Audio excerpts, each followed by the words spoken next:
Well, hello there, NextGen fam. Welcome to another episode of Mentor Moments with NextGen HQ. We are so very honored today to have Shiv Misra joining us to tell us what his fantastic career journey has looked like and all of the nitty-gritty lessons that he's learned along the way. So please sit back, take out your notebook, and enjoy what's to come. Shiv is a global analytics and insights leader with experience in developing and implementing transformational solutions. He has produced, get ready for this, more than 2 billion in business impact delivered across a variety of different domains, from CPG and hospitality to technology and e-commerce. Shiv, we are so excited to have you on with us today. Absolutely, Rachel. It's my pleasure to be on today. Thank you so much for having me, and I'm very happy to share, my, whatever I can share from my journey. So very happy to be here. Thank you so much. Well, to get you kind of dipping your toes into the NextGen HQ water, we're going to start out with a little bit of a tradition for us here with some rapid fire questions. Oh my These are meant gosh. to be short and snippy. So buckle up. Okay. Let me know when you're ready. I'm ready. What is one book that you would recommend that others read? Right now, Becoming Oh, by Michelle amazing. Obama. That is on my to read list. So I'll take your word on it. What is one healthy habit that you have?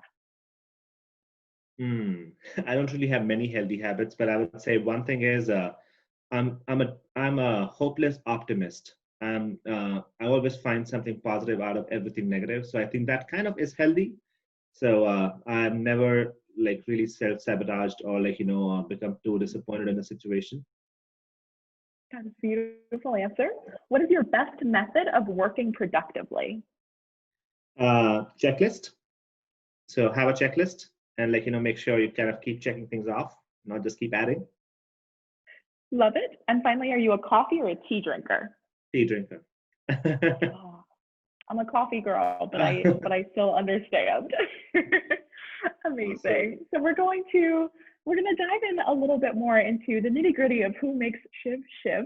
And it seems like in doing a little bit of research before we got on this call today, two words that I can use to describe your work experience would be powerful and vast.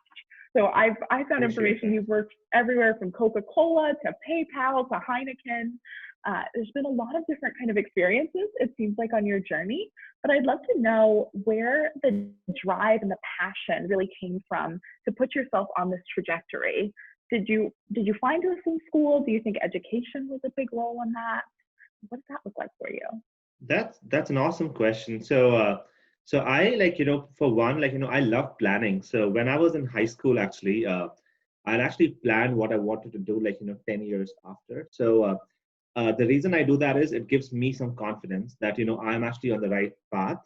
I might not know the final destination yet, but I at least know this is the way to it. So I've actually tried following my path. Now, what was the motivation for me to kind of work for so many companies? I think it was very situational.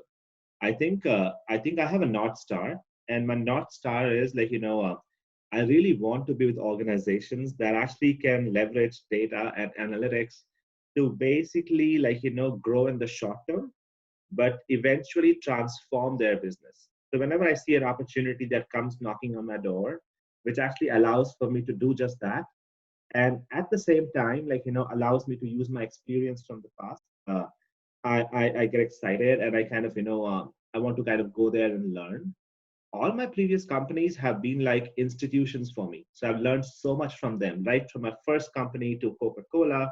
I actually learned my brand management at Coca-Cola being a consultant for them, so I was like super lucky in that sense, and it worked out. So all my previous companies have been my institution, and my motivation is the fact that it aligns with my career, and also I try and look for people that I will enjoy working with, and look for something that will actually make my job much more fun. And I one last thing there. So when I was in so I'm from India, right? So I'm from northern part of India, and growing up, I was I would say like an above average student, but for my high school, I was like the valedictorian. So the expectation from me, thank you. So the expectation from me was to actually go and become a scientist or a doctor. So nobody kind of expected me to kind of, go into business administration, or actually analytics was not really known back then. So I kind of defied the odds there. So my dad told me, you know what, Shivanku, whatever you want to do it with your heart. So I think I followed that. Whatever I do it with my heart. And that's when I don't really feel the pressure, of changing the job, or learning something very new very soon, or delivering and exceeding the expectations. So I think that's been the driving factor.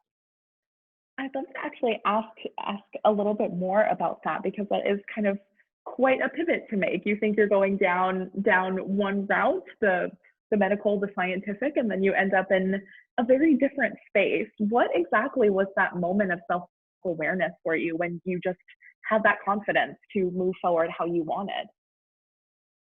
Brilliant question. I would say, unfortunately, it wasn't like a big moment per se. It was basically, as I said, situational. I am a big biology fan, and I think I scored the highest in biology in my second year of high school. But then I switched over to mathematics against my will. I wasn't too big of a fan of mathematics, but then I fell in love with it. To the extent, like I used to think mathematics is more it's for people who are boring, and who are not really into real life, more theoretical. When I went into mathematics, I realized it is so practical. Like pretty much you can explain everything happening around you through mathematics. And I just fell in love with it ever since my high school, and I'm in love with it big time now. I love that. Do you feel as though kind of along this natural progression it seems that you have been on from that early stage to where you are now, do you feel like your why has changed? Your why for getting out of bed and making it happen? Yeah, I think it has. So I think it changes a bit when you start managing teams. And initially I was rooting for myself, I was my biggest cheerleader, and self-motivated person. But as soon as you get a team, you need to kind of think of your team like they would think for themselves. So for example, your team is diverse. So my team fortunately has been diverse ever since 2009. So and everybody is different, everybody comes from a different background. My motivation is my team should be very happy waking up and coming to work to the office for me. Now, every morning I get up, I try and see how can I make their lives at office enjoyable or at work enjoyable now that we are working from home. So that is my motivation. That's my why today. My why today is how can I motivate people to kind of deliver their best by taking a step back and thinking what matters for these people.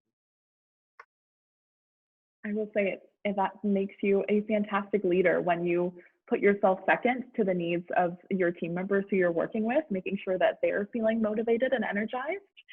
Means that you just get to kind of naturally take that positivity along with you. But I will commend you for the leadership that you present there and making your team such a wonderful place to work on. Appreciate that. Absolutely. Kind of on that note, I'm curious if there's been a lesson throughout your career that you really still hold strongly to this day when it comes to your leadership abilities. Was there a mentor you had in a past situation? I know that you went and got your MBA, so maybe something there that kind of stands out to you as far as the leader you are now. It's a mix actually. So I would say, I've always wanted to be a leader. And this is, again, I've never shared this with anybody. So you guys are the first one to know this. Uh, I always have this, shoot side of me, which always feels I should be the best leader the team ever had or will ever have. So, so I want to create an experience that if you were on my team, Rachel, you would never want to leave. So that's shrewd and selfish of me. But then I given my 200% to make that happen. So now, how do I know what is the leader that you should have? Is basically based on my own leaders. Some of my managers, and I've actually had a lot of managers. Some of them have been like really awesome, amazing, kind-hearted, leaders who really think for the team. And some of them have been not that good, to work with. So, but I think each one of them has taught me something. Each one of them has taught me what to do and what not to do. And as a consultant, I actually always had a sword, hanging on my neck. If we don't deliver, the client won't need us. And that's what I've kept like throughout my career. So, in fact, my mantra for my team here has been R&D. R is for resourcefulness, be as resourceful as possible. You cannot really say that this is not my job or that person did not do their job. Let's go and fix it because we're all working towards the same North Star. And the ND is no distraction. There are like so many distractions in any workspace. And an example of that is, oh, that person was mean to me. Oh, that person, did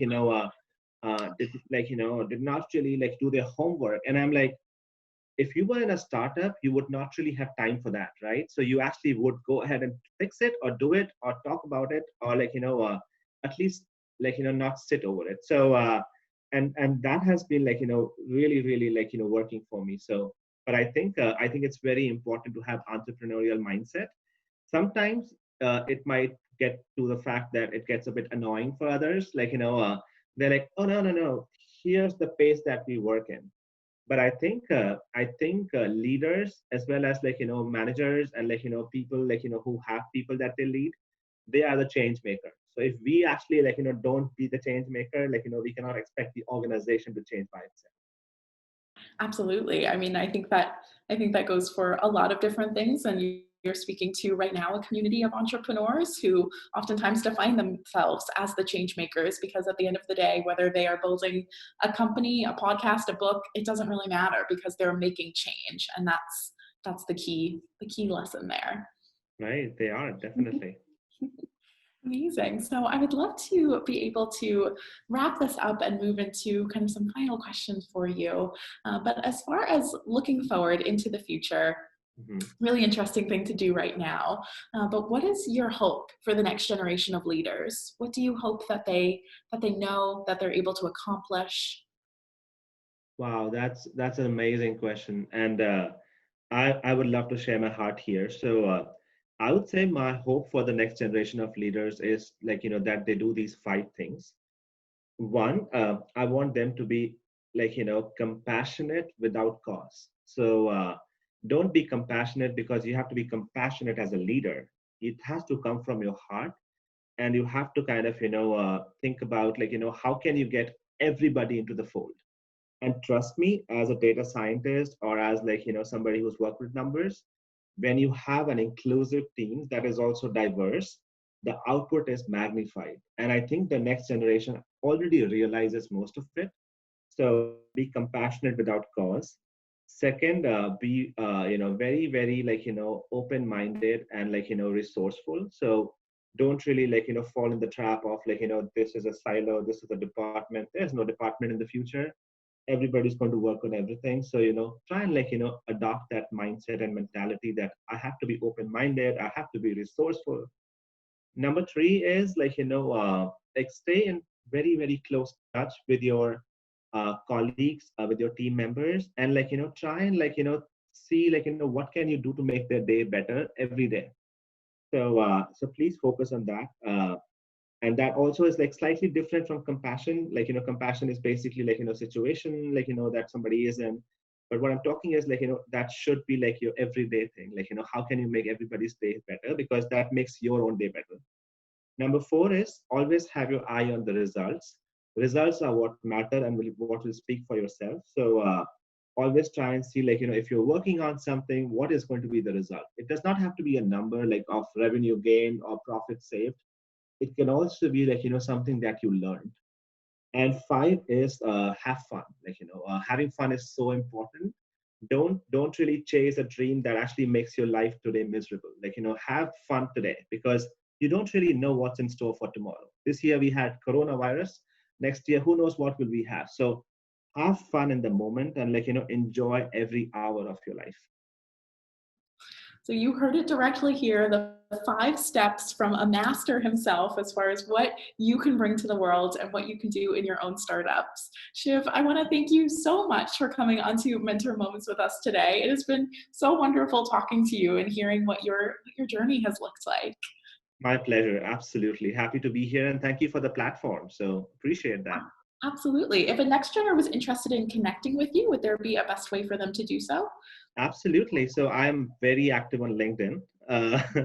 I enjoy connecting and talking to people there. And I would say, please do not hesitate in reaching out to me. If I might not respond to you right away, but I will respond to you within 24 hours because I actually selfishly feel a lot of pleasure in helping others because I think that makes me happy and content. So if you have a question, need reference or anything, reach out to me. Amazing. And right before you leave, just so we have that quick snapshot, the 5 things that the next generation of leaders can do. Run through them. Yeah. The 5 things are compassion, without a cause. Then, and again, it might not be in that order anymore. The second one is be somebody who makes the day of your peers and your team members better every single day. So that actually will be good for you. Then I forget the number 2, so this was number 3. Number 3 is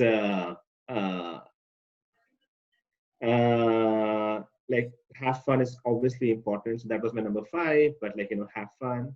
Number 4 is be result oriented. So focus on what exactly is the value that you're creating. It does not have to be numbers.